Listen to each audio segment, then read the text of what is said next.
Welcome back to This Day in Scottish History. I'm your host, Colin MacDonald. Today, we turn our gaze back to March 22nd, 1154, when a young boy, just 11 years old, was crowned King of Scotland at the sacred site of Scone. This was no ordinary king. His name was Malcolm IV, and history would remember him as Malcolm the Maiden, a ruler who took the throne at a time of great turmoil and who struggled to maintain his kingdom against both internal and external threats. And if you're curious about other fascinating events that happened on this day in history, be sure to check out my blog at bagtownclans.com/thisday. The link will be in the description. Malcolm IV was the grandson of the formidable King David I, a ruler who had reshaped Scotland with sweeping reforms and Norman influences. When David died in 1153, his young grandson was thrust into power, an unenviable position for a child barely into his second decade of life. His youth, combined with his reputation for piety and his vow of chastity, earned him the nickname Malcolm the Maiden, a moniker that would follow him throughout history.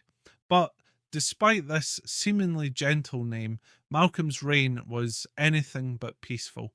Scotland in the mid-12th century was a land of shifting allegiances and regional power struggles. The western and northern regions, particularly Moray, Galloway and the Hebrides, were restless and resistant to central authority. These areas had long held onto their own identities and customs, often resisting the influence of the lowland-based Scottish crown. Malcolm, still just a teenager, had to prove himself as a king capable of ruling a divided land.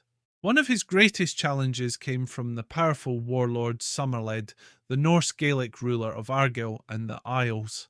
Somerled was a force to be reckoned with, a man whose ambitions stretched beyond his own domain. His raids and challenges to the Scottish crown kept Malcolm on edge throughout his reign, as the young king sought to maintain control over the western seaboard. In the north, the region of Moray had been a persistent thorn in the side of the Scottish monarchy, with its ruling families often defying central authority. Malcolm was forced to take decisive action, crushing the resistance in Moray and solidifying royal control over the region. But if Malcolm faced trouble within Scotland, his relationship with England was no less complicated. His grandfather, David I, had once held extensive lands in northern England, including Northumberland, Cumberland, and Westmoreland. However, after David's death, these lands became a point of contention between Scotland and England.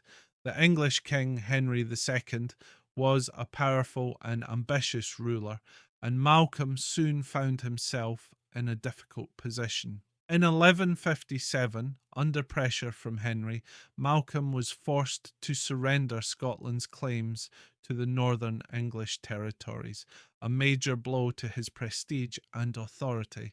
Despite these challenges, Malcolm was not without his strengths.